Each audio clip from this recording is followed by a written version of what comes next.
Hi everyone, मैं रोहन यादव आप सभी का अपने यूट्यूब चैनल पर स्वागत करता हूं।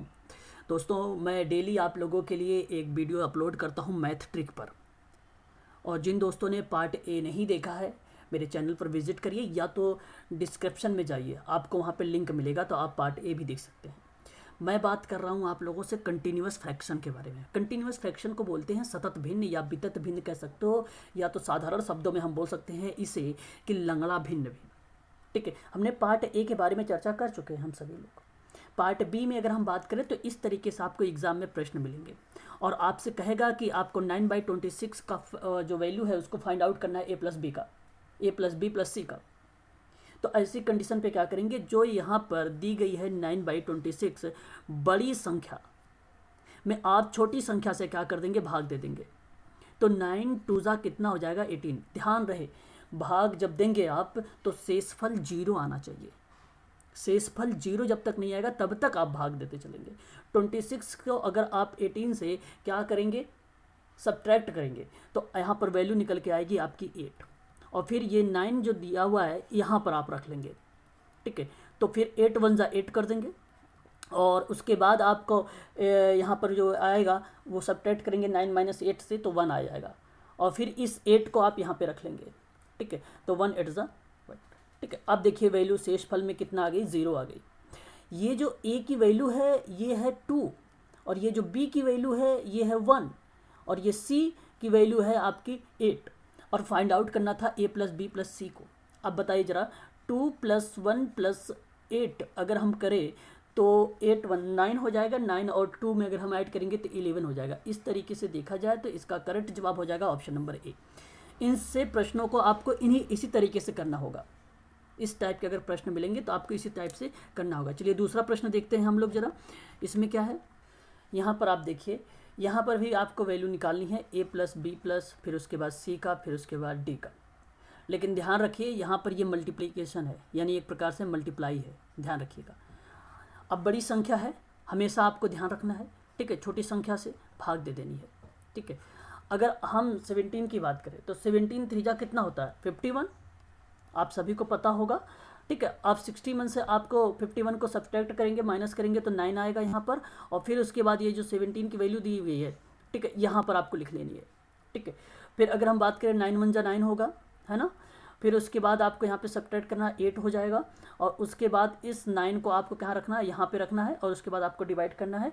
तो 8 1 जा 8 हो जाएगा। ठीक है, फिर 1 आएगा और इस 8 को हम कहाँ पर रख लेंगे, नीचे यहाँ पर रख देंगे। ठीक है, तो यहाँ पर अगर हम देखें 1 8 जा 1 आ जाएगा। ठीक है भाई, तो अगर 1 का आप डिवाइड करेंगे यहाँ से, ठीक है, अगर आप भाग करेंगे तो ये यहाँ पर वैल्यू हो जाएगी 8 बार में जाएगी और ये वैल्यू हो जाएगी आपकी शेषफल में 0 हो जाएगी। ठीक है, इसे आपको ध्यान रखना है।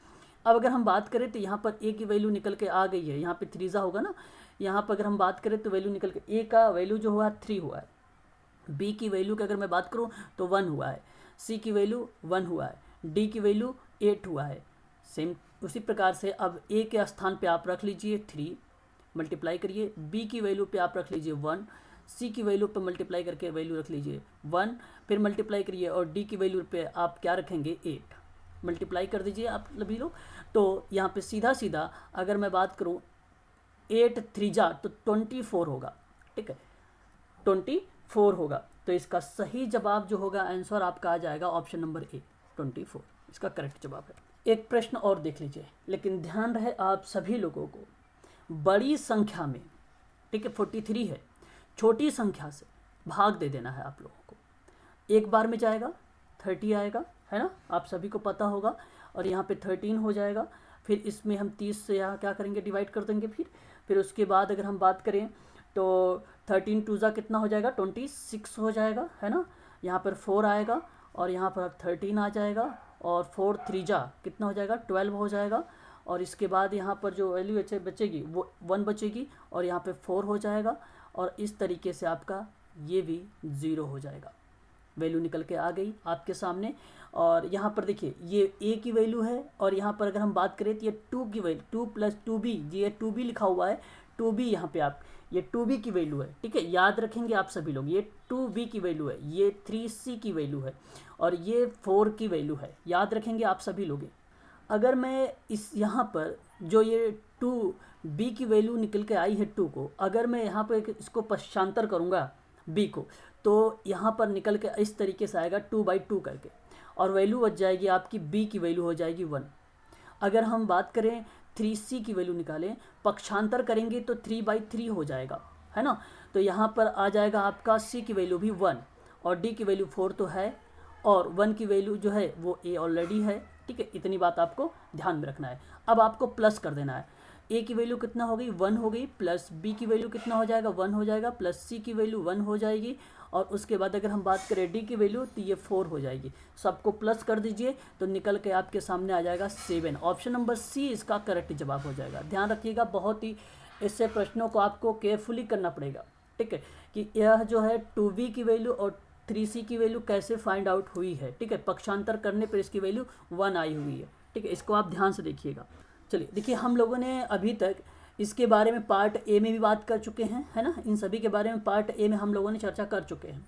अब यहाँ पे प्रश्न का जो पैटर्न होगा थोड़ा सा चेंज हो जाएगा। चेंज होने का मतलब ये हो जाएगा कि यहाँ पर जब वो आप 1 दे रहे हैं, अगर इसके प्लेस पर या इसके स्थान पर जो है अगर नंबर चेंज हो जाएंगे तो फिर क्या करोगे आप लोग, ऐसे प्रश्न हम लोग देख लेते हैं। जैसे हम लोग पहले कर रहे थे वैसे ही कंडीशन पे हम लोग इसका वैल्यू भी निकालेंगे। जिससे अगर हम कहें तो पहले फॉर्मेट हमें किस तरीके से बनाना होगा, 4 और 5 का। इस तरीके से हमने पार्ट ए में चर्चा कर रखे हैं हम सभी लोग। अब यहाँ पर आपको देखना था, हमने बनाते थे 3 डॉट, या हम 3 डॉट इस तरीके से लिखे, या तो आप यहाँ पे 1 लिख लीजिए, यहाँ पर 5 लिख लीजिए, यहाँ पर 2 लिख लीजिए, ठीक है। फिर उसके बाद देखिए यहाँ पे 4 लिखा हुआ है, यहाँ पे 3 है और यहाँ पर 2 है। ऐसी कंडीशन पे हम बात करें तो ये 4 की वैल्यू तो हमने यहाँ पर मेंशन कर लिया है। अब बचा है आपके पास 3 और 2, तो आप क्या करें, यहाँ पे इसी तरीके से यहाँ पे 3 लिख दें, और ये 5 के नीचे आप क्या लिखेंगे 2 लिख देंगे, ठीक है। ये भी बटे में लिखेंगे, ये भी बात आपको ध्यान रखनी होगी, ठीक है। अगर मैं आपसे बात करूँ तो देखिए, अगर आप मल्टीप्लाई करेंगे यहाँ से 5 1 5 हो जाएगा, और 5 में आपको क्या करना है, यहाँ पर 4 को आपको क्या करना, प्लस करना है, ठीक है। तो हो जाएगा 9। तो यहाँ से अगर हम 3 से अगर इसको डिवाइड करेंगे 9 में तो 3 बार जाएगा, 3 3 जा 9 हो जाएगा। और यहाँ पे जो 3 निकल के आया है इससे आप मल्टीप्लाई करेंगे तो 5 3 जा 15 हो जाएगा, और 15 में आपको क्या करना है, प्लस ये करना है 5 प्लस करना है, तो कितना हो जाएगा, तो ये हो जाएगा 20। और फिर आपको यहाँ पे जब डिवाइड करेंगे तो आ जाएगा 10, और फिर उसके बाद इसमें 10 में 2 से मल्टीप्लाई कर देना है, तो 10 2 जा कितना हो जाएगा 20, और 20 में आपको प्लस कर देना है इस 3 को, तो आपके निकल कर आ जाएगा 13। तो मैंने बताया था ना कि लास्ट का जो डिजिट होगा, ठीक है, सॉरी, यहाँ पर अगर हम बात करें तो 10 × 2 करेंगे तो 20 होगा, तो 20 में अगर 3 को ऐड करेंगे 23 होगा, है ना, 23 होगा।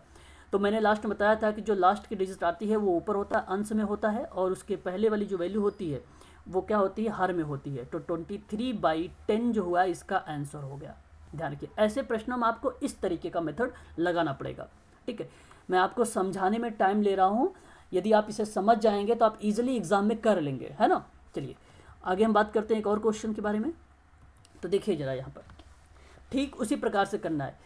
7 और 8 की फॉर्मेट इसी तरीके से होगा, और उसके बाद आपको कितने डॉट बनाने हैं, तो 3 डॉट बनाने होंगे, क्योंकि 3 डिजिट दिया है सामने यहाँ पर, ठीक है। तो 3 डिजिट मैंने बना, यहाँ पे 3 डॉट बना लिया, या तो हम यहाँ पे लिख भी सकते हैं 1 2 3 भी, इस तरीके से, ठीक है।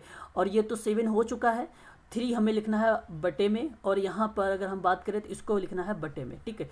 तो आप मल्टीप्लाई करिए, 8 1 जा 8 हो जाएगा, 8 में अगर आप 7 को ऐड करेंगे तो हो जाएगा आपका 15, ठीक है। डिवाइड कर दीजिए तो 3 5 जा हो जाएगा 15 आपका, और इस 5 से आपको क्या करना है, मल्टीप्लाई कर देना है 2 से, तो 5 2 जा आपका हो जाएगा 10, और इस 10 में आपको यहाँ पर जो 8 है प्लस कर देना है, तो आपके सामने निकल कर आ जाएगा 18, और इससे आप डिवाइड करेंगे तो यहाँ पर निकल कर आएगा 2, और फिर इस 3 से आपको इससे मल्टीप्लाई कर देना है, तो 2 3 जा आपका हो जाएगा 6, और 6 में अगर आप 5 को ऐड करेंगे तो 11 हो जाएगा। बस आंसर आ गया आपके सामने। तो सबसे जो लास्ट में आया है उसे अंश में रखिए, और उससे पहले वाले नंबर को आप किस में रखिए, हर में रखिए। तो 11/2 जो हो गया इसका करेक्ट जवाब हो गया, यानी 11/2 आपका ये आंसर हो जाएगा।